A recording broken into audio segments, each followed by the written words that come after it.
The day Harold and June Whitaker's children came home, they did not bring flowers, groceries, or grandchildren. They brought a folder. Harold was 79. June was 76. For 52 years, they had paid taxes on a little pasture outside Maple Ridge, raised 3 children in a white farmhouse with a sagging porch, and kept one gray donkey named Mercy long after everyone said she was too old to matter. Their son opened the folder on the kitchen table and said their names were on debts Harold did not remember signing. Their daughter said the bank would not wait.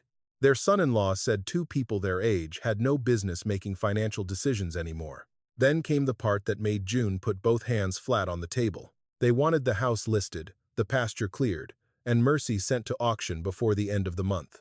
By supper, neighbors were laughing from truck windows and whispering at the feed store, saying the Whitakers were losing everything because they loved a worthless donkey more than common sense. But Harold had spent his life reading hoof marks in clay and old paths hidden under weeds. He knew when an animal wandered. Mercy was not wandering. Every morning, she pulled toward the same dry stone well no one had used in 30 years. When Harold finally lowered a lantern into that darkness, the light caught a rusted lockbox beneath the roots. What they pulled from that well proved someone had been lying to the Whitakers for decades. Before we go back to the years that made Harold and June who they were, remember this. Sometimes the people a family calls a burden are the very ones still holding the truth together. If stories like this remind you that age does not erase dignity, stay with us, because what happened in Maple Ridge began long before that folder touched the kitchen table. Long before Maple Ridge decided Harold Whitaker was confused, he was the man people called when the land stopped making sense. If a calf broke through a fence after midnight, Harold knew which rail had weakened before he reached it. If rain turned the lower road to red clay, he could tell whether the creek had risen or a ditch had been left clogged. He could kneel beside hoof marks in wet soil and know which animal had passed, whether it was limping, and whether fear or hunger had pushed it there. He never called that wisdom. He called it paying attention. June had her own kind of knowing. She knew when a neighbor said she was fine but had not bought flour in 2 weeks. She knew when church money was missing because someone was desperate, not wicked. She knew when Harold came home from fixing another man's gate and hid his bleeding hands under the table. For 52 years, the Whitakers built a life from noticing what needed care. Their farmhouse outside Maple Ridge was never pretty enough for postcards. The porch leaned left. The upstairs hall creaked in 3 places, but it held pencil marks on the pantry doorframe where 3 children had grown. It held Sunday coffee, biscuit steam, old work coats, and a wedding photograph where June was laughing because a goat had run behind the photographer. They had not raised Daniel, Carol, and Michael with money. They raised them with clean beds, patched coats, and food. Harold sometimes pretended he was not hungry enough to eat. Daniel got new boots the same year Harold stuffed cardboard into his own. Carol took piano lessons paid for by June, sewing curtains after midnight. Michael left Maple Ridge young and wrote less every year, but June still kept his Christmas cards in a tin beside her bed. There had been debt, but it had been honest debt. Seed bought on credit. A tractor repair after the transmission failed. Medical bills after Harold fell from the hayloft and cracked 2 ribs. June recorded every payment in a blue notebook she kept in the second kitchen drawer. Dates, amounts, check numbers, little notes in the margin. Paid after corn sale, paid with sewing money, paid after Daniel's graduation. That notebook was plain, but June trusted it more than any stamped paper brought by someone in a clean shirt. Mercy came to them on a September afternoon when the maple leaves were yellowing. Harold had gone to a livestock sale for fence hinges and came home leading a gray donkey whose ribs showed through her hide. June stood on the porch with a dish towel in her hand. "Harold Whitaker, please tell me that is not another mouth we cannot afford." Harold looked at the ground, which meant it was exactly that. The dealer had called the donkey number 6. "Too stubborn," he said. "Half blind in one eye. Too slow for work." Harold said later he had not meant to buy her. He had only watched how carefully she placed each hoof, as if the ground had hurt her before. And he understood something about surviving by caution. June walked down the steps, studied the animal's long face, and sighed. "Number 6 is not a name," she said. "It is what people call something they do not plan to love." By sunset, the donkey was Mercy. She never became impressive. She carried small bundles of firewood when Harold's ribs ached. She stood beside June in the garden like a quiet supervisor. When grandchildren still visited, she lowered her head for small hands. She was slow, gray, and plain, but she stayed.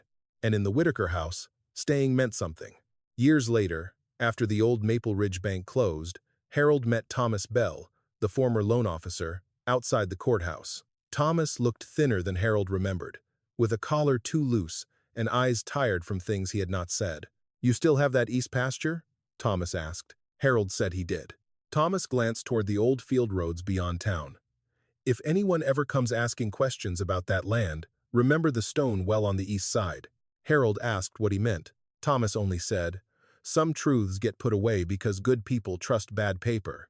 June wrote those words in the back of her blue notebook that night. Then Thomas Bell died. The bank became a pharmacy, then an empty building, then a real estate office with tinted windows. Their children grew busy. Mercy's muzzle turned white. Harold's hands stiffened. June began using a magnifying glass to read her own handwriting. And little by little, Maple Ridge stopped seeing what the Whitakers had built and started seeing only what age had taken away. By the time Daniel's car rolled into the Whitaker driveway that Thursday afternoon, June already knew something was wrong. Her children had not arrived together in years. Daniel lived 2 counties over and always claimed he was too busy to stay long. Carol sent sweet messages but rarely came unless there was a holiday dinner or a photograph she wanted taken on the porch. Warren, Carol's husband, never visited without a reason that could be written down, signed, or explained by numbers. That day, they came in 2 cars. Daniel stepped out first, smoothing his jacket as if the old farmhouse were a bank lobby. Carol followed with a stiff smile and a casserole dish covered in foil, though the dish was cold when June touched the bottom. Warren came last, carrying a leather folder under one arm. Harold was in the barn, brushing burrs from Mercy's mane. The donkey leaned her heavy head against his shoulder, calm as a tired church bell. June watched from the kitchen window as Daniel called to his father, not warmly, but carefully. "Dad, we need to talk inside." Harold wiped his hands on his work pants and came in through the back door. He noticed the folder before he noticed the casserole. "What happened?" he asked. No one answered quickly enough. Warren set the folder on the kitchen table. He did not open it right away. First, he asked Harold how he had been sleeping. Then he asked June whether she had forgotten any appointments lately. Then Carol reached across the table and touched her mother's wrist with a voice too soft to be honest. "Mom, please don't get upset before we explain." June pulled her hand back. Daniel opened the folder. The top page showed the name of a lending company Harold did not recognize. Beneath it were figures typed in clean black lines, late fees, penalties, interest, and a total so large that June stared at it as if the number belonged to someone else's life. Harold leaned closer. "That's not ours," he said. Warren turned one page around and pointed to the bottom. "Your name is here." The signature looked enough like Harold's to hurt. The tall H, the hard slant of the W, the heavy pressure at the end. But it was also wrong. Harold's signature had always leaned forward, like a man walking into weather. This one sat flatter, more careful, as if someone had copied it from memory. "I didn't sign this," Harold said. Daniel let out a breath through his nose. "Dad," that one word carried more judgment than a lecture. June reached for the page. "What date is this supposed to be?" Warren tapped the line. "April 17th, 1998. June pushed her chair back, went to the second kitchen drawer, and took out her blue notebook. The cover had softened at the corners, and an old rubber band held loose papers against it. Warren watched the notebook with the faint impatience of a man watching someone bring a spoon to a knife fight. June flipped through the pages, lips moving silently. "April 17th, she said. Harold was not signing loan papers that day. Carol looked tired. "Mom, it was a long time ago. He was in Street Agnes Hospital," June said. 2 cracked ribs and a bruised lung after falling from the hayloft. "Daniel, you drove me there after school." Daniel's face changed, but only for a second. "I was 16, he said. "I don't remember every hospital trip. I remember because your father could not hold a pen without shaking." Warren closed the folder halfway, as if the conversation had wandered somewhere useless. "Even if there are questions about the original date, the account has passed through several hands. The balance is active. The bank will not care what anyone thinks they remember." There it was. Not truth. Pressure. Harold sat down slowly. Age had taught him to save his strength, but not to bow his head when something smelled rotten. "Why are you bringing this now?" he asked. Daniel rubbed his face. "Because it's gone too far. Because notices have been coming. Because you two don't open half your mail anymore." June looked toward the basket near the telephone where she kept envelopes sorted by date. "I open our mail." Warren slid another paper from the folder. "There is an offer on the property." The kitchen seemed to shrink around them. "An offer?" Harold asked. "It is better than you would get if this goes to collection," Warren said. "A buyer is willing to take the house, pasture, and remaining acreage as is. No repairs, no auction delay, no public embarrassment." June heard the word embarrassment and understood, with a dull ache, that this meeting had never been about saving them from shame. It was about making their shame convenient. Carol began to cry quietly, but she did not disagree with her husband. Daniel leaned forward. "Dad, you can't keep up with this place. The porch is unsafe. The east fence is down. You're feeding an animal that serves no purpose. This is not about taking anything from you. This is about being realistic." Harold looked past them through the window. Mercy stood near the barn gate, ears lifted toward the house. "What happens to her?" he asked. Warren did not pretend not to understand. "The donkey can be sold with the livestock lot or sent separately to auction." June's hand came down flat on the table. "No." The sound made Carol flinch. "Mom," Carol whispered, "it's just an animal." June turned to her daughter, and her voice lost all softness. "So are we, if you decide love is measured by usefulness." No one spoke. Daniel's jaw tightened. "That is not fair. Neither is asking us to sign away our home before supper," June said. Warren gathered the papers into a neat stack. "No one is asking you to sign today, but the offer expires at the end of the month. If you refuse, there may be legal steps. And if there are concerns about your ability to manage finances, the court may need to be involved." The threat entered the room dressed as concern. Harold stood. His knees gave him a small warning, but he ignored it. "You bring papers I never signed, a debt I never took, a buyer I never asked for, and a plan for my animal before you ask whether we have eaten. And you call that concern?" Daniel looked away. Carol covered her mouth. Warren met Harold's eyes with the calm of a man who believed old anger could not change printed ink.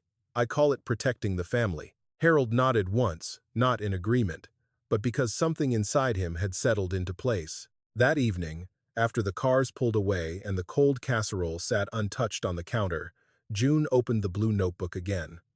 She checked April of 1998. She found the hospital bill, the payment plan, the note about Daniel driving her home in rain. Then, she found something else.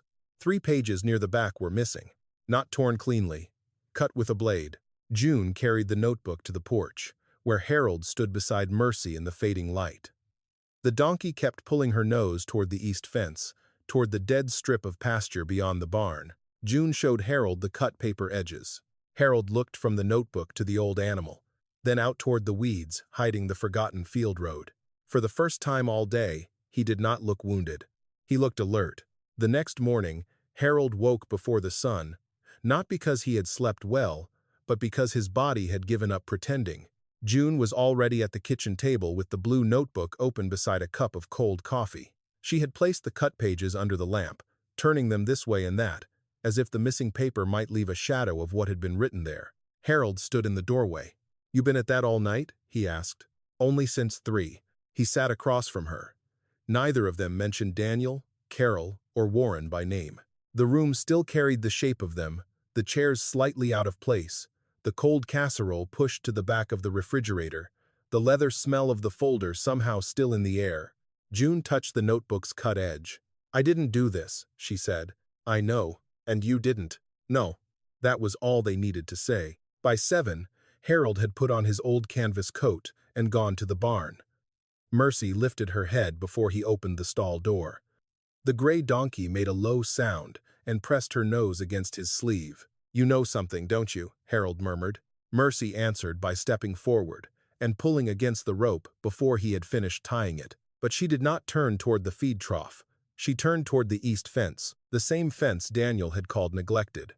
Beyond it lay the dead strip of pasture where the grass grew thin and pale, where children no longer played and cows no longer grazed. Most people looked at it, and saw failure. Harold looked at it and saw old drainage lines, wagon ruts, a forgotten road under the weeds. He did not follow Mercy that morning, not yet. There were chores, and there was also the problem of feed. The last sack in the barn was low enough that he could fold the burlap flat. So after breakfast, Harold drove into Maple Ridge. He had not been ashamed to enter Moss Feed and Supply in 40 years.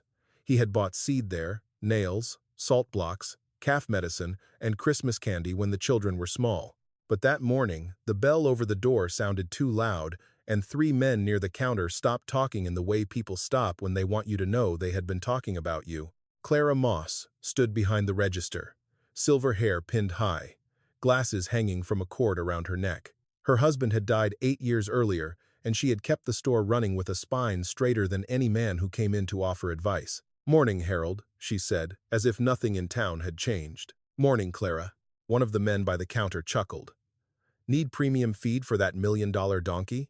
Another added, "Better fatten her up before auction. Might get $12 instead of 10. Harold kept his eyes on the shelf of mineral blocks. His ears burned, but he did not answer. He had learned long ago that some people threw words the way boys threw stones at signs, not because they had aim, but because they liked the sound of damage. Clara set both palms on the counter. "Earl Pritchard," she said to the first man, "if you plan to stand in my store and insult a customer, you can buy something or take your mouth outside." The man muttered that he was only joking. "No," Clara said. "Jokes are supposed to have wit." The store went quiet enough for Harold to hear the cooler humming near the back. He carried a sack of senior feed to the counter and reached for his wallet. Clara looked at the worn bills in his hand and then at the sack.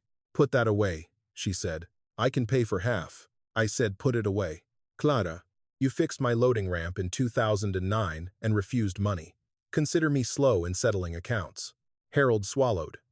Kindness was harder to receive when a man had spent a lifetime giving it in smaller, less noticeable ways. "I don't want charity." "Good," Clara said. "Then don't call it that." She wrote something in a ledger under the counter and tore off the receipt. As Harold lifted the feed sack, Clara lowered her voice. "They're saying Ridgeway Development has been asking about land east of town." Harold paused. "Who told you that?" "Truck driver who delivers mineral tubs. Said there's talk of a service road if the county approves the next plan. Said some parcels are being bought before the map is public." The sack seemed heavier against Harold's shoulder. "East of town covers a lot." "It does," Clara said. "But your place sits where people stop pretending not to look." Outside, Harold loaded the sack into his pickup and stood with one hand on the tailgate. Across the square, the old Maple Ridge Bank building sat behind tinted windows and a real estate sign. Once, Thomas Bell had walked out of that door with rolled sleeves and ink on his fingers. Now the glass reflected nothing but sky. When Harold came home, Mercy was waiting at the barn gate. June came out to help with the feed, but the donkey barely lowered her nose to it. She sniffed once, then turned again toward the east fence, and pulled so hard Harold had to brace his boots. "She's been doing that since you left," June said. "Wouldn't settle." Harold looked at the line of weeds beyond the pasture. "Clara says landmen are asking east of town." June's face tightened, not with fear, but with calculation. "Thomas Bell said east side, and the missing pages may have said more." Mercy pulled again. This time, the rope cut across Harold's palm. June went into the house and returned with Harold's old field knife, a pair of gloves, and the brass compass he had kept from his father. "If you are going to follow her," she said, "do it like the man I married, not like a stubborn fool with sore knees." So Harold opened the broken gate. Mercy did not wander. She walked with strange purpose, nose low, ears forward, hooves pressing into the old path beneath the weeds. Harold followed, slower than he wanted, while June stayed near the fence with one hand over her eyes against the morning light. The donkey crossed the dead pasture, passed a patch of sumac, and stopped beside a ring of stones half swallowed by grass. Harold had seen the old well before. He had passed it 100 times from a distance, but standing beside it now, he noticed what he had missed. The stones were not random. A narrow lane led toward it from the old Bell property line. And on the damp clay near the rim were marks Mercy had made on other mornings, circling, returning, waiting. Harold knelt carefully. At the base of one stone, half hidden by moss, were 2 scratched letters. T. B. June called from the fence. "Harold?" He did not answer right away.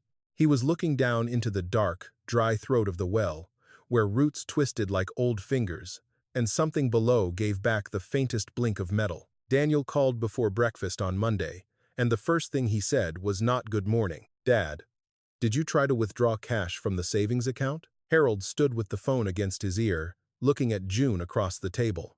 She had been buttering toast, but the knife had stopped halfway across the bread. "I took out $200, Harold said.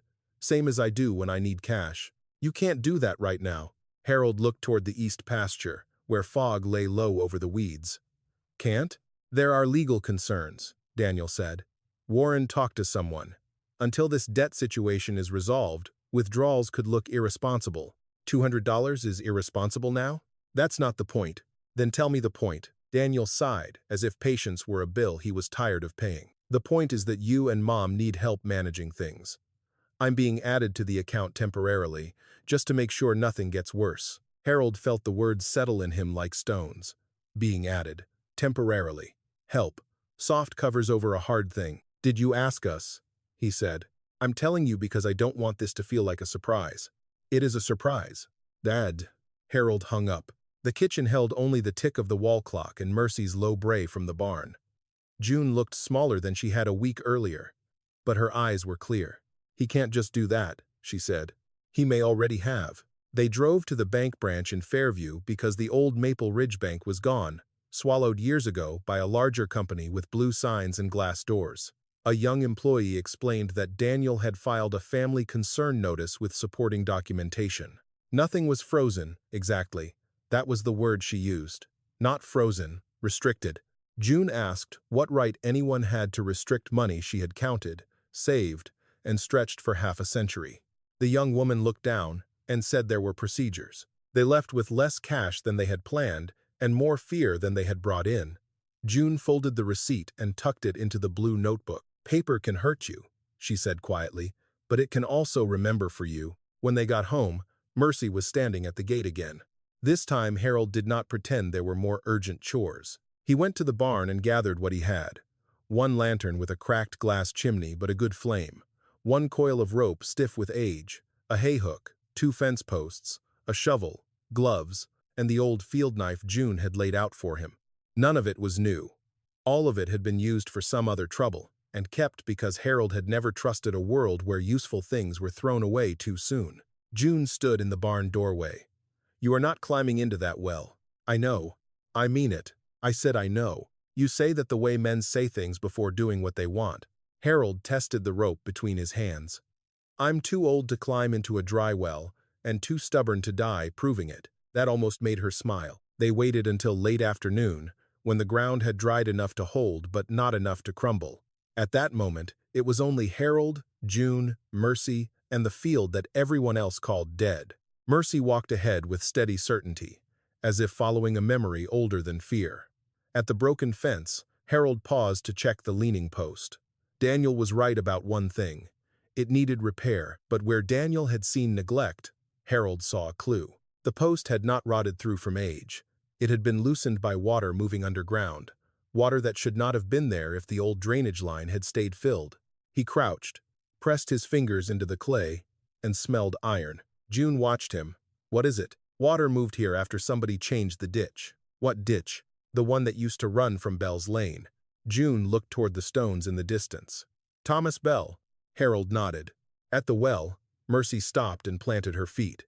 The stone ring looked harmless in daylight, but close up it had the patient danger of old things. Moss filled the cracks. Roots crossed the inner wall and disappeared into darkness. Someone had once placed boards over half the opening, but rain had softened them until they bowed like wet cardboard. Harold tied Mercy to a sumac trunk far enough back that she could not step near the rim. The donkey objected with a rough sound. "I know," he told her. "You brought us. Let me do the rest." June held the lantern while he cleared weeds from the stones. He worked slowly, not because he lacked courage, but because haste had killed more farm men than fear ever had. Every movement had to answer a question. Would the stone shift? Would the root hold? Would the hook catch metal or only tear through rust? When the flames steadied, June lowered the lantern by the rope until light slid down the well wall. The first 10 feet showed only stone, roots, and packed earth. Below that, the The shaft narrowed. Harold lay on his stomach with June gripping the back of his belt, and for one sharp second he felt the indignity of needing her weight to steady him. Then he saw it. Not a box, not clearly. Only a straight edge where nature made no straight edges, tucked beneath a curtain of roots on the east side of the shaft. "Hold the light there," he said. June's breath caught. "You see something?" "I see enough." He reached down with the hay hook, but the angle was wrong. The hook scraped stone and sent dry grit falling into the dark. Mercy brayed behind them, loud enough to make June flinch. "Easy," Harold said, though he was not sure whether he meant the donkey, June, or himself. He tried again, looping the rope around the hook handle to lengthen his reach. The metal tip caught on something and slipped. He adjusted, thinking of stubborn gate latches, calves pulled from mud, and knots his father had taught him to trust. On the third try, the hook held. Harold did not pull hard. He tested. The object resisted, wedged deep beneath roots. If he forced it, whatever was inside might break apart or drop farther down. So he stopped. That was the difference between a young man proving strength and an old man using it. "We need a better line," he said, "and daylight. Maybe the small grappling hook from the shed." June looked at the dark shape below, then at the letters scratched into the stone near her knee. T. B. She touched them with one finger. "He wanted us to find this." "Maybe." "No," she said. "He knew someone would come for the land one day. He just did not know if we would still be here to listen." The sun slid lower, and the well filled with shadow again. Harold marked the safest stones with chalk, covered the opening with 2 old gates, and tied them down so no animal could fall through before morning. As they walked back, Mercy came quietly behind them, no longer pulling. At the barn, June looked toward the house. There would be more calls, more forms, more children speaking gently while moving the walls closer. But Harold washed his hands at the pump and saw rust on his knuckles from the hook. For the first time since the folder had opened, the truth was no longer only a feeling. It had a shape beneath the roots. Morning brought the kind of light that made old damage honest. Harold saw it in the east pasture first. Places that had looked flat from the porch now showed themselves in ridges and shallow sinks. The weeds avoided a narrow strip of hard ground, the ghost of a lane that had once led from the Bell property toward the stone well. June saw it in the house, the quiet telephone, the bank receipt inside her blue notebook, and 3 cleanly cut paper stubs where someone had taken pages that might have remembered what people now denied. Mercy ate half her feed and watched the barn door. By 8, Harold had found the small grappling hook he had used years earlier to pull a drowned gate chain from a drainage ditch. Earl Tate had made it for him back, when Earl still had a proper forge outside town. Harold had not thought of Earl in months, not until he held the hook and remembered the old man's hands, blackened by coal and careful with lame horses. "We should not do this alone," June said. Harold wanted to object. Habit rose in him first. But then he looked at the well rope coiled by the door, and knew pride was a poor substitute for witnesses. So June called Clara Moss. Clara arrived in her feed truck 20 minutes later, wearing work gloves and the expression of a woman who had already decided the town could gossip until it choked. She brought a heavier rope, 2 flashlights, and a thermos of coffee. Harold nodded toward the east pasture. "You do not have to be mixed up in this." Clara looked at him over her glasses. "Harold, when people start using paperwork to push old folks around, being mixed up is just another word for staying decent." They went to the well together. Mercy walked ahead without being led. At the stones, she stopped exactly where she had stopped before, lowered her head, and stood so still that even Clara noticed. "That animal knows this place," Clara said. They worked slowly. Clara held the flashlight. June kept one hand on the rope and one eye on Harold. Harold lay flat on the ground with a feed sack under his ribs and lowered the grappling hook down into the shaft. It took 4 attempts before the hook caught the metal edge. Twice the box shifted and jammed again beneath the roots. Once Harold had to stop because his right hand cramped so badly that June took the rope from him and rubbed his fingers until they opened. No one called him weak. No one hurried him. On the 5th pull, the roots gave way with a dry ripping sound, and something heavy scraped against stone. The box rose a few inches at a time, turning slowly in the dark. Rust flaked from its corners. Mud clung to the hinges. When it finally reached the rim, Harold and Clara lifted it onto the grass while June stepped back as if the thing might speak. It was smaller than Harold expected, no larger than a bread box, but heavy enough to leave a dark print in the ground. A strip of rotted oilcloth still clung to one side. On the lid, beneath rust and soil, someone had scratched 2 letters. T.B. June knelt beside it. "Thomas," she said. The lock had fused shut. Harold tried the field knife, but the blade slipped. Clara said she knew someone who could open old metal without destroying what was inside. That was how Samuel Pike entered the story. He arrived that afternoon in a faded brown sedan, moving with the slow care of a man whose knees made their own decisions. Samuel had once worked in the county records office, back when deeds were copied by hand and survey maps were kept in flat drawers. He had retired after a stroke took some strength from his left side, but not the part of his mind that remembered dates, parcels, signatures, and the quiet crimes people committed with forms. Samuel listened without interrupting. Then he stood over the lockbox in the barn, touched the initials, and said, "Thomas Bell always was a man who trusted metal more than men." "You knew him?" June asked. "Knew him well enough to know he was afraid before he died." The barn seemed to draw in around that sentence. Samuel used oil, a thin punch, and a patience that made Harold respect him before the lock finally gave a small, bitter snap. June put both hands against her apron. Clara stopped breathing for a moment. Even Mercy, watching from her stall, seemed to understand that some doors open only after years of being waited out. Inside the box, the papers were wrapped in oilcloth and tied with twine. They smelled of damp iron, old ink, and time. Samuel lifted the first bundle carefully and spread it on Harold's workbench. Canceled checks. June recognized her own handwriting on 3 of the memo lines. Hayloft bill. Tractor balance. Final pasture note. Her knees softened, and Harold pulled a stool close without a word. The next paper was a stamped release from Maple Ridge Bank, dated the 12th of October 1994. Across the center, in blue ink faded but readable, were the words, "Paid in full." Samuel adjusted his glasses. "This says the pasture note was satisfied, properly recorded, or meant to be." "Meant to be?" Clara asked. Samuel lifted another sheet. It was a copy of a survey map, brittle at the folds. The Whitaker East pasture was drawn with a boundary line that did not match the newer tax map Harold had seen years later. On this old copy, the stone well sat fully inside Whitaker land, along with a narrow strip reaching toward the county road.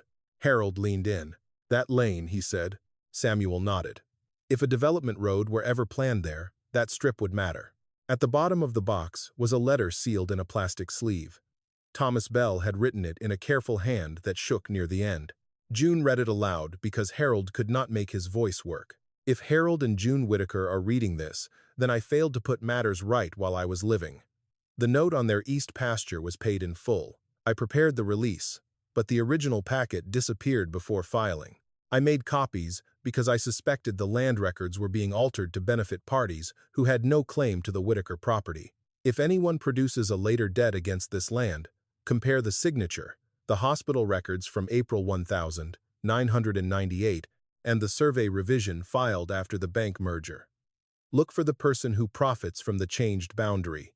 June stopped. The barn was silent, except for Mercy shifting her weight in the straw. Clara said what Harold was thinking. "This is bigger than a family argument." Samuel folded the letter back with reverence. "Yes, and old paper is only useful if someone knows where to carry it." Harold looked at the canceled checks, the release, the map, the dead man's warning. He thought of Warren's smooth voice, Daniel's tired judgment, Carol's tears that had not stopped her from standing on the wrong side of the table. Then he looked at Mercy. June wiped her eyes with the heel of her hand, but when she spoke, her voice was steady. "We make copies before anyone knows we have this." Samuel smiled faintly. "That," he said, "is exactly what Thomas Bell would have wanted you to do." For days, everyone had asked whether Harold and June could still be trusted with decisions. Now the answer lay on his workbench, wrapped in oilcloth and rust. And for the first time, the Whitakers were not defending a memory. They were holding proof. Earl Tate was not the kind of man people noticed until he disappeared. For 40 years, he had shod horses, trimmed mule hooves, repaired harness rings, and made small iron things farmers needed but rarely thanked him for. He had a narrow shop behind his house with a coal forge, 3 anvils, and a radio that only picked up weather reports when it rained. Then his wife died.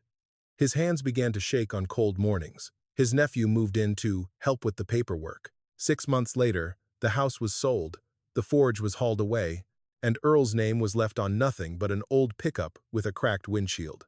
Harold found him behind Moss Feed and Supply 2 days after the lockbox was opened. He and June had gone there to make copies in Clara's back office, because Clara had a scanner, a printer, and no patience for anyone who said old people should wait quietly while others decided their lives. Samuel Pike had taken one set of copies to compare with county records. Clara kept another set in a flour tin beneath her counter. June placed the originals back in the lockbox and wrapped the box in a feed sack because she no longer trusted obvious hiding places. When Harold stepped outside, he heard a dog coughing beneath the loading dock. A thin brown hound lay beside Earl's pickup, muzzle white, ribs moving under loose skin. Earl sat on an overturned bucket nearby, eating crackers and pretending not to be cold. Harold stopped. "Earl?" The old man looked up, embarrassed before he was surprised. "Harold Whitaker. I'd stand, but my knees are negotiating with the rest of me." June came out behind Harold. "Have you eaten today?" Earl glanced at the crackers. "Depends how strict you are with the word eaten." Clara appeared in the doorway. "He has been sleeping behind my store for 3 nights and lying about it for 2. "I wasn't lying," Earl said. "I was being private. That is what proud men call lying when they run out of walls." Harold looked at the pickup. A rolled blanket lay across the bench seat. A coffee can held dog food near the tire. The hound lifted his head, thumped his tail once, and laid it down again as if even hope cost too much. "What's his name?" June asked. "Biscuit," Earl said, on account of him always looking like he missed one. Harold knew the feeling that moved through him then. He had felt it years ago, when he first saw Mercy placing her hooves carefully in the auction dust. Some creatures did not ask to be saved. They only stood where the world had left them. "You can come out to our place," Harold said. Earl shook his head at once. "I don't need taking in." "Good," Harold said. "Because I need a farrier." That quieted him. "Mercy's feet need looking at. I've done what I can, but you were always better with an old hoof than any man in the county." Earl looked down at his bent fingers. "Can't pay much, can you?" Harold looked at Biscuit. "Can pay in supper." June answered. "Supper, coffee, and a dry corner for the 2 of you." By late afternoon, Earl's pickup followed them home. Mercy watched from her stall as Earl entered the barn. For a moment, the old donkey raised her head high, ears forward, nostrils widening. Earl stopped 3 steps inside and stared back at her. "Well, I'll be," he whispered. Harold noticed. "What is it?" Earl moved closer, slow and respectful, the way a man approaches an animal whose memory may be sharper than its eyes. Mercy sniffed his palm, then lowered her head. "I know this shoeing pattern," Earl said. He lifted Mercy's front hoof with a gentleness that made the donkey lean into him instead of away. He brushed dirt from the edge and traced the old nail line with his thumb. Offset nails, slight roll at the toe. "I used to do this for Thomas Bell's animals after his mare foundered. Thomas liked old working stock. Said careful feet mattered more than speed." June came closer. "Mercy belonged to Thomas Bell?" "Maybe not on paper," Earl said. "But she was in his barn at some point. I'd stake my last good hammer on it." Harold felt the barn change around him. Mercy had not only remembered a field, she had remembered a man. Earl checked her other feet, trimming lightly, talking under his breath as if each hoof had its own history. Then he noticed the old leather halter Harold kept beside the stall. A faint triangular mark had been burned into the inside strap. Harold had never paid much attention to it. Earl wiped it with his sleeve. "TB," he said. June gripped the stall rail. The letters were faint, but they were there. Not proof for a court, perhaps. Not the kind Warren would fear. But proof of another sort. Mercy had once been close enough to Thomas Bell that his initials had touched her life before she ever came to the Whitakers. That evening, June cooked more than she had planned. Beans with ham bone, cornbread in the iron skillet, fried apples from the last jar she had canned the previous fall. Clara arrived after closing the store, bringing a pie with one side collapsed because, as she said, good food did not need symmetry. Samuel came with a folder under his arm but left it on the sideboard when June told him no documents at the table until after grace. For the first time in a long while, every chair was used. Earl sat nearest the back door, as if he still did not believe he was allowed all the way in. Biscuit slept on a towel by the stove. Mercy stood outside the kitchen window, her gray head visible above the sill, whenever lightning bugs flickered in the yard. They did not speak of the hearing that might come. They did not speak of Daniel's bank notice or Warren's smooth threats.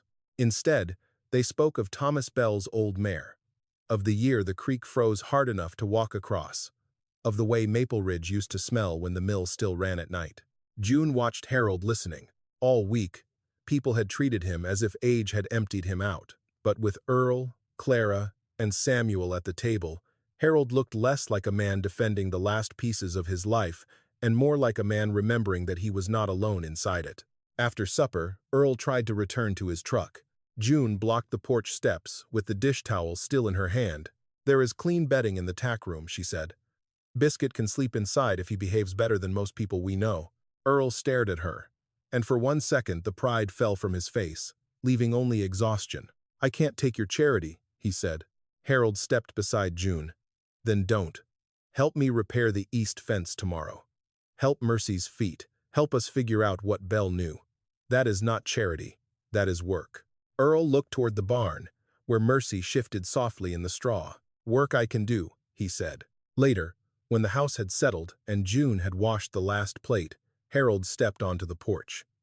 The yard was dark except for the barn light and the kitchen glow behind him. He could hear Earl coughing once in the tack room, Biscuit turning in his sleep, Mercy chewing hay, June moving quietly inside. For years, the Whitaker house had been growing emptier one chair at a time. That night, it sounded inhabited again. And Harold understood that the lockbox had not only brought up old truth from the well, it had begun bringing people back to the table. By Tuesday morning, Samuel Pike had spread 3 county maps across the long table in Clara Moss's back office. The room smelled of printer ink, feed dust, and coffee that had been burned twice. Clara had pushed aside invoices and seed catalogs to make space. June sat with her blue notebook open, one finger resting on the 1,994 entry that matched the release from the lockbox. Harold stood behind her chair because sitting made him feel too far from the maps. Earl leaned against a file cabinet with his cap in his hands, saying little but watching everything. Samuel placed a ruler along the first map. "This one is from 1,993, he said. "Before the bank merger." He moved the ruler to the second. "This one is from 2001. After the merger, after Thomas Bell died, and after your East Pasture note disappeared from the active file. The difference was small enough that a busy clerk could miss it and large enough to steal a future." On the older map, the Whitaker boundary ran cleanly along the old drainage ditch, crossed the field lane, and included the stone well. On the newer map, the line bent inward, just slightly, as if someone had pressed a thumb into the Whitaker land and left a dent. The well remained on their side, but the narrow strip reaching toward the county road had been shaved thin. Harold studied the bend. "That is not where the ditch runs," he said. Samuel nodded. "No, it is not." June turned a page in her notebook. "Harold repaired that ditch in 1991 after the flood. I wrote down the gravel cost." Samuel's tired eyes sharpened. "That may matter." Clara came closer. "How does a line just move?" "It does not," Samuel said. "Someone files a revision. Someone else stamps it. Then 20 years pass, and everyone treats the lie like weather."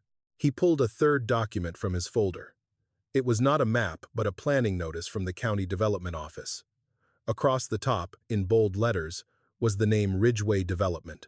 Harold had seen that name only once before, written on a clean envelope Warren had left half-hidden beneath his folder at the kitchen table. Samuel tapped the page. "Ridgeway has been exploring a service road to connect the highway with the new warehouse site. The cheapest route runs east of Maple Ridge." Clara's mouth tightened. "Through Whitaker land." "Near enough that ownership matters," Samuel said. "And if your land looks distressed, tied to debt, and controlled by family members who want a quick sale, it becomes easier to buy." June did not speak for several seconds. Then she wrote Ridgeway in the margin of her notebook, pressing the pencil so hard the point broke. Harold reached down and took the pencil from her hand before the lead scratched through the page. "This is why they wanted Mercy gone," he said. Earl looked up. "The donkey?" "The pasture," Harold said.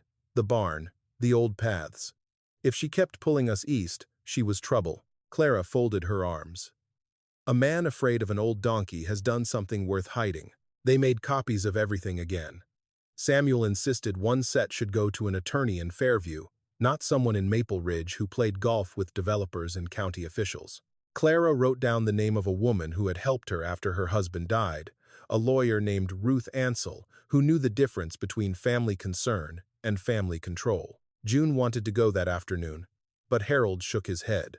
"First," he said, "I want to see the county office." Samuel hesitated. "They may not give you much without a formal request."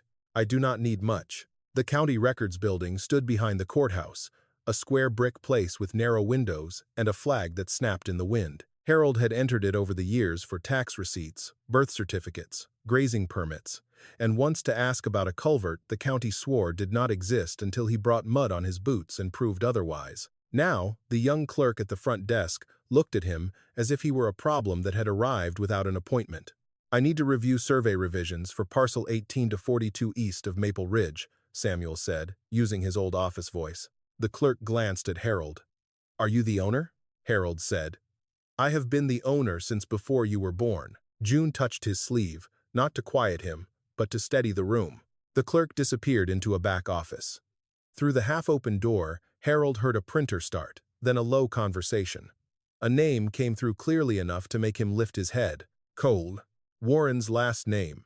When the clerk returned, she brought only a recent parcel summary. Samuel asked for the revision packet.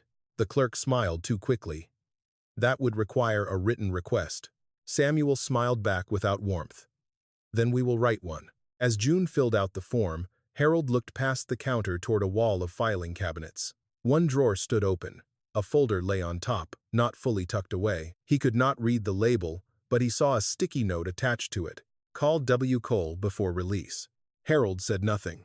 He had spent too many years around animals to startle the thing he was trying to understand. Outside, he told June and Samuel what he had seen. June closed her eyes once, then opened them with a calm that worried Harold more than anger. "He knew we would come here," she said.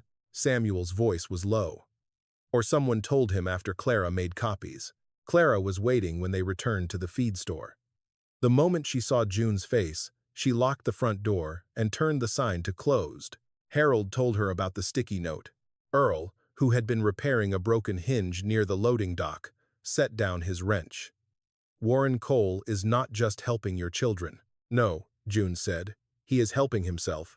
That evening, Harold walked the east pasture alone. Not to the well, not all the way, just far enough to see the strip of land between the ditch and the road. The weeds were high, but beneath them, the ground was firm. Good road ground. Thomas Bell had known it. Mercy had remembered it. Warren, perhaps, had counted on Harold forgetting it. At the barn, Mercy waited with her chin over the gate. Harold touched the faded TB on her halter. "They thought old meant empty," he whispered. Mercy breathed warm air against his wrist. Inside the house, June was making 3 new lists. One for Ruth Ansell, one for the hospital records from April 1998, and one for every person who had touched Whitaker land on paper after Thomas Bell died. The next fight would not happen at the kitchen table. It would happen in records, signatures, maps, and names. And this time, Harold and June would not arrive with memories alone. Warren Cole returned to the Whitaker farm on Thursday afternoon, with Daniel beside him and Carol in the back seat, twisting a tissue between both hands. This time, they did not knock. Harold heard the car tires in the gravel before he saw them from the barn. Mercy heard them too. Her ears lifted, and Biscuit, sleeping near the tack room door, raised his head with a low warning growl. Earl Tate stepped out from behind the east fence panel he had been repairing. He held a hammer in one hand, not like a weapon, but like a reminder that work was being done here before trouble arrived. June came onto the porch wearing her blue cardigan, the same one she wore to church meetings when she expected someone to pretend cruelty was policy. Daniel reached the steps first. "Dad, we need to talk." Harold closed Mercy's stall gate. "You always do, after decisions have already been made." Warren walked past Daniel with a folded packet in his hand. He looked at the repaired fence, the swept barn aisle, Earl's pickup, and Clara's feed sacks stacked neatly by the door. "You have people staying here now?" June did not move from the porch. "We have a friend helping with work." Carol looked toward the tack room, where Biscuit had stood and was watching with cloudy eyes. "Mom, this is exactly what Warren was worried about.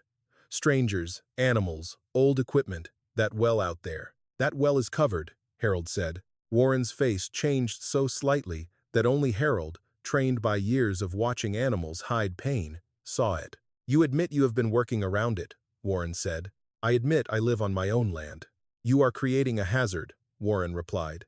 "For yourself, for your wife, and apparently for whoever else you are inviting here. If social services hears that 2 elderly people under financial review are digging around an abandoned well with unstable cover, that raises serious concerns." Earl took one step forward. "Nobody is digging." Warren looked at him. "And you are? Earl Tate, are you licensed to provide care?" Earl's weathered face hardened. "I'm licensed by 70. 1 years of not leaving a neighbor alone when his children act like county vultures." Daniel turned sharply. "That's enough." "No," June said. Her voice was not loud, but it stopped them. "Enough was when you sat at my table and told me my husband could not remember his own name on a paper. Enough was when you spoke of selling Mercy as if she were a broken rake." Carol flinched at Mercy's name. Warren held up the packet. "This is not emotional. This is about safety, debt, and competency. We have already documented several concerns: unpaid obligations, refusal to cooperate with a reasonable sale, unsafe property conditions, and now unauthorized individuals living in outbuildings." Harold looked at Daniel. "You wrote that?" Daniel's mouth opened, then closed. Carol stepped forward. "Dad, nobody wants to hurt you." Harold glanced at the packet. "Then why does every page you bring feel like a hand on the back of my neck?" For a moment, Carol looked as if the words had reached her. Then Warren touched her elbow, and the moment was gone. "You have no idea what you're risking," Warren said. "Old bank papers pulled from a rusty box will not stop a legitimate claim. A paid note from 1,994, if that is what you think you found, does not automatically invalidate later debt." June's eyes narrowed. Harold did not move. Clara had not told him Warren knew the exact year on the release. Samuel had not filed anything yet. Ruth Ansell, the Fairview lawyer, had only been called that morning, and June had not named the contents over the phone, only asked for an appointment. June stepped down one porch step. "What year did you say?" Warren looked irritated. "What?" "You said 1,994. Daniel looked between them. "So?" June kept her eyes on Warren. "We did not tell you what was in that box." A small silence opened. Warren recovered quickly, but not cleanly. "You people have been carrying papers all over town. Clara Moss talks. Old men talk. Everyone in Maple Ridge talks." Clara's truck turned into the driveway then, as if summoned by insult. She parked behind Warren's car, got out, and closed the door with care. Samuel Pike was in the passenger seat, slower to rise but watching with the sharpness of a judge who had found a missing page. "I do talk," Clara said, "but I have not told Warren Cole one blessed thing." Samuel came to stand beside her. "Nor have I." Warren's jaw tightened. "This is becoming harassment." "No," Samuel said. "This is becoming a pattern." Daniel ran a hand over his hair. "Can everyone stop acting like Warren is some criminal? He's trying to help us clean up a mess." June turned to her son. "Whose mess, Daniel?" He did not answer. Mercy chose that moment to push her stall gate with her chest. The latch, not fully hooked, gave way. She stepped into the barn aisle, slow and gray and unimpressive to anyone who did not know better. Warren moved back at once. The donkey did not threaten him. She only walked between him and the stall where Harold had hidden the wrapped lockbox beneath a loose board that morning. Her ears pinned halfway, not frightened, not calm. Harold's hand closed gently around her halter. Carol stared. "Why is she doing that?" Earl answered before Harold could. "Because some animals know when a man does not belong near what he's reaching for." Warren looked toward the stall floor. Harold saw it. Not curiosity. Recognition. Warren had come searching. "You want to see the box?" Harold asked. Warren forced a laugh. "I want you to stop building fantasies around junk from a well." "What junk?" "The checks, the letter, the old survey." He stopped. This time, no one rescued him. Even Daniel looked at him. Carol's tissue fell from her hand onto the porch step. June spoke slowly. "You knew about the survey." Warren's face drained, then hardened. I assumed there would be one. Thomas Bell was a loan officer. Banks keep surveys. Not in lockboxes under wells, Samuel said. Clara folded her arms. Not unless someone had reason to hide one. Daniel turned to Warren. How did you know? Warren's patience finally cracked. Because I know how land transactions work. Because I know what desperate people dig up when they are trying to delay reality. Because that property is drowning you, and none of you are willing to say it. Harold stepped closer, one hand still on Mercy's halter. No, he said.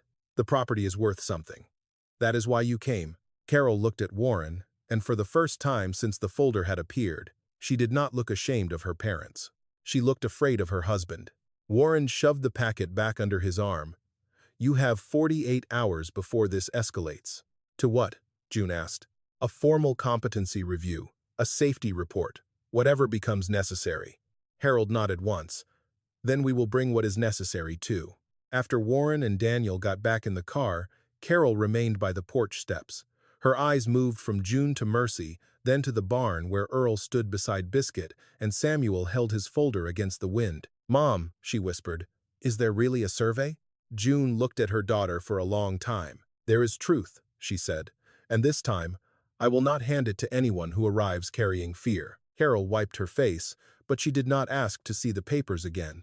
Not then. The car backed down the driveway, slower than it had arrived.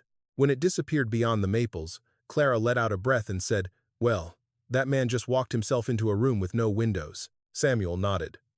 Now we need to make sure the right people hear him speak. Harold looked at Mercy, who had lowered her head against his shoulder. For years, the old donkey had been called stubborn. Now Harold wondered if stubborn was simply what people called loyalty when it refused to be led away. The county hearing was scheduled for 9 o'clock Monday morning, in a room too small for the damage a few signatures could do. There were 12 chairs, a flag in one corner, and a wall clock that made every silence feel official. Harold arrived in the gray suit he had bought for Michael's wedding. June wore her blue cardigan and carried her notebook in a cloth grocery bag, because it was the one record she still trusted with both hands. Mercy was not allowed inside, so Earl stayed with her beneath the oak in the parking lot, while Biscuit slept under the truck. Clara came with copies from her back office. Samuel Pike came with county maps tied in string. Ruth Ansell, the Fairview attorney, arrived last, silver-haired and quiet enough for Warren to underestimate her before she sat down. That was his first mistake. Warren sat across the room with Daniel and Carol. Daniel looked angry in the tired way of a man beginning to suspect he had defended the wrong side. Carol kept her hands folded in her lap and did not reach for Warren when he leaned toward her. Mrs. Leland, the county hearing officer, opened the file. Beside her sat a representative from the merged bank with sharp glasses and a laptop. We are here regarding a contested debt claim, a proposed property sale, and concerns filed about the financial competency of Harold and June Whitaker. The words sounded clean. June hated them for it. Warren spoke first. He said Harold and June were beloved family members. He said no one wanted their independence taken. He said the property had become unsafe, the debt had become urgent, and the family had tried to act before private trouble became public embarrassment. Then he looked at Mrs. Leland. Unfortunately, Mr. Whitaker has become fixated on items recovered from an abandoned well. Rusted papers, old copies, and a donkey's behavior are being treated as if they outweigh current financial records. Harold did not move. Ruth Ansell wrote one word on her legal pad. Good. When Warren finished, Daniel repeated what he had been told. Unpaid obligations, missed notices, risk of foreclosure. But his voice weakened when Mrs. Leland asked whether he had personally reviewed the original note. No, Daniel said. Warren handled that part. Carol was asked the same question. She looked at Warren, then at her mother. No. I saw the folder. I did not verify it myself. Then Ruth stood. She did not raise her voice. She began with dates. On April 17th, 1998, the date attached to the alleged later debt, Harold Whitaker was not in a lending office. He was admitted to St. Agnes Hospital with 2 cracked ribs and a bruised lung. We have the hospital record, discharge note, and billing statement. She placed copies on the table.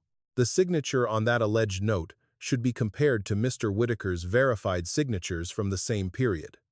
We have tax forms, insurance papers, and checks. The slant, pressure, and formation are inconsistent. Warren gave a small laugh. Are we doing handwriting analysis now? Mrs. Leland looked at him. Mr. Cole, you will have time to respond. Ruth turned another page. We also have a release from Maple Ridge Bank, dated October 12th. 1,994, marked paid in full for the East Pasture note, along with canceled checks corresponding to entries in Mrs. Whitaker's household ledger. June placed the blue notebook on the table. For a moment, the room changed. The notebook had no embossed seal. It smelled faintly of kitchen drawers, coffee, and years. But when Mrs.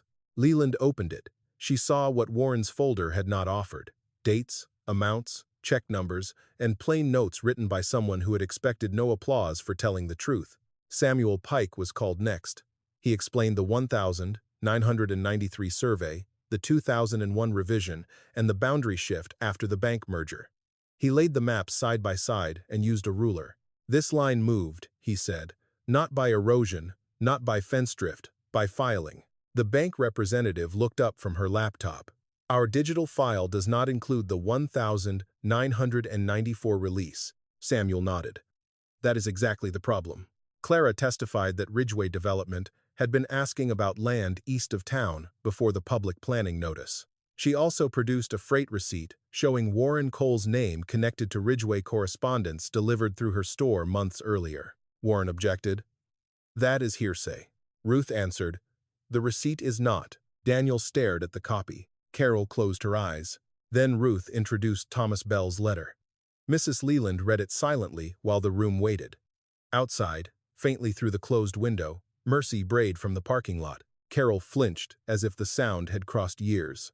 Mrs. Leland looked up. Mr. Cole, this letter instructs future reviewers to compare the alleged 1,998 signature, hospital records, and the survey revision filed after the bank merger. How did you become aware of these items before they were formally submitted? Warren folded his hands. I was not aware of the letter. Harold spoke for the first time. You named the checks, the letter, and the old survey in my barn. Clara and Samuel confirmed it. Earl had provided a signed statement saying the same. Ruth added, at that time, Mr. Cole had not been given the contents of the box, nor had any filing disclosed those details. Warren's calm began to thin. I made reasonable assumptions. Old farm debt usually includes checks, letters, surveys. That proves nothing. No, Ruth said, but this may. She placed one final document on the table. Samuel's written request at county records, returned with a photocopy log attached by mistake. Beside the Whitaker parcel file was a handwritten note. Call W. Cole before release. Mrs. Leland looked at the clerk's stamp. Then she looked at Warren. The room no longer belonged to him. Daniel turned slowly. Why would the county call you? Warren stood too fast. Because I have been trying to prevent this family from being destroyed by fantasy. Because that land is useless unless it is sold. Because they cannot manage it, and all of you are letting sentiment blind you. June's voice crossed the table, low and steady. No, you counted on sentiment. You counted on Daniel being afraid, Carol being ashamed, Harold being old, and me being too tired to check my own notebook. Warren pointed at the maps. That road would help the entire county. At the price of our home, Harold said. At the price of a strip of dead pasture no one uses. Harold looked at him with the terrible patience of a man who had finally seen the whole fence line. There it is, he said. Mrs. Leland ordered a temporary suspension of the debt action, a freeze on any property sale connected to the contested claim, and a formal review of the 1,998 note, survey revision, and communications involving Ridgeway Development. The competency concern was dismissed pending further evidence, with a statement that disagreement over property did not constitute incapacity. The words did not repair what Harold's children had said. They did not erase the humiliation, but they stopped the machine. Outside, Earl stood beside Mercy as the others came out. The donkey lifted her head toward Harold, and that ordinary movement nearly broke him. Daniel remained on the courthouse steps, unable to meet his father's eyes. Carol came down slowly and stopped in front of June. I didn't know, she said. June looked at the same face she had washed when Carol was feverish at 6 years old. the same face that had looked away across the kitchen table. "You didn't ask," June said. Carol nodded, and the truth of it hurt more than shouting. Harold walked to Mercy and rested one hand between her ears.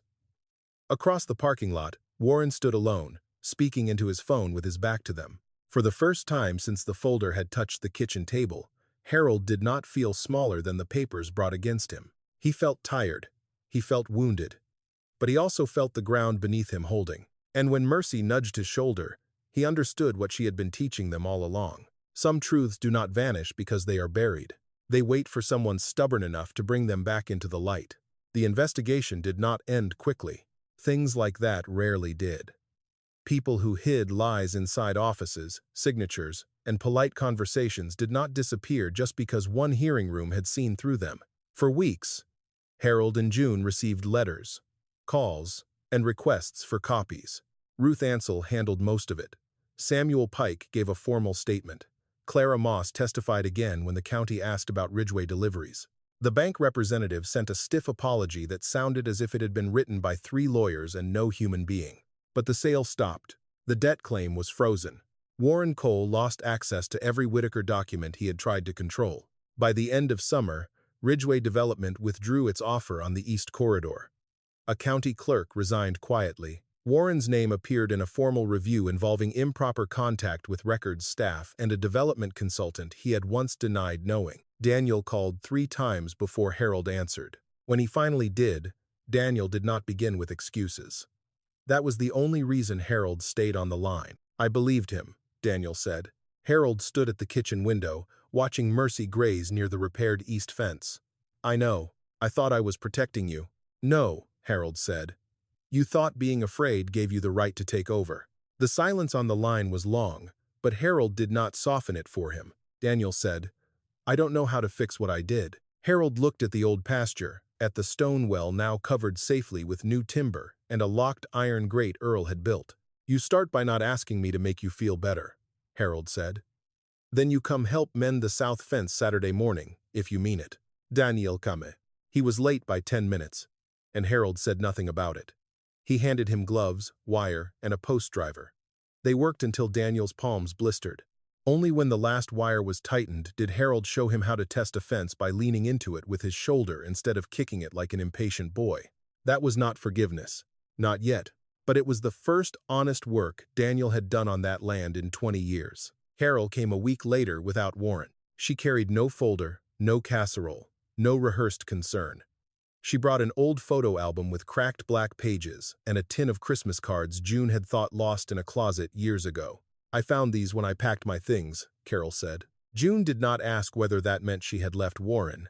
She had learned that some doors had to be opened from the inside. They sat at the kitchen table, while Harold repaired a harness strap on the porch.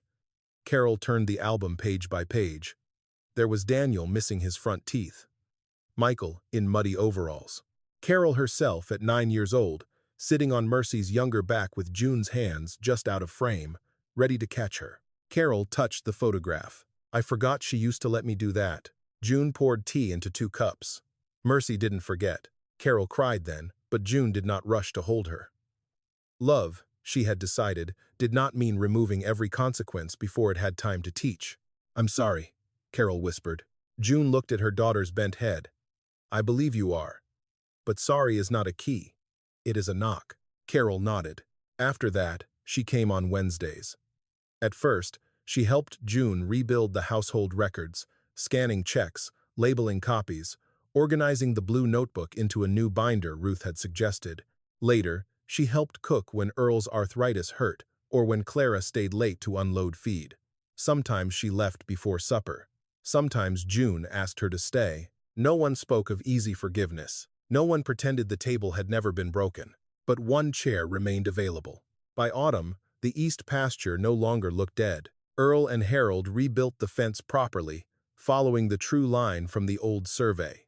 Daniel helped dig post holes on Saturdays until he learned to arrive before Harold did. Clara arranged discounted feed from suppliers who owed her favors. Samuel helped file the paperwork to protect the land under a small trust. Ruth Ansell wrote the terms plainly. The Whitaker home and east pasture could not be sold for private development while Harold or June lived, and afterward, It would serve elderly residents, abandoned animals, and neighbors in temporary need. June chose the name, Mercy Pasture. At first, it was only a hand-painted board nailed beside the gate. Then came 2 old goats, whose owner had gone into care. Then a retired plow horse with cloudy eyes. Then Mrs. Alvarez from the edge of town, who needed a warm place to sit during afternoons when her daughter worked double shifts. Earl moved from the tack room into the small back bedroom after June declared that a man who fixed half the county's broken hinges had earned a mattress that did not smell like saddle soap. Biscuit slept wherever he pleased. The stone well became the center of the pasture, not as a danger, but as a reminder. Earl's iron grate covered it. Harold built a circular bench around the stones. June planted lavender and marigolds where weeds had once hidden the rim.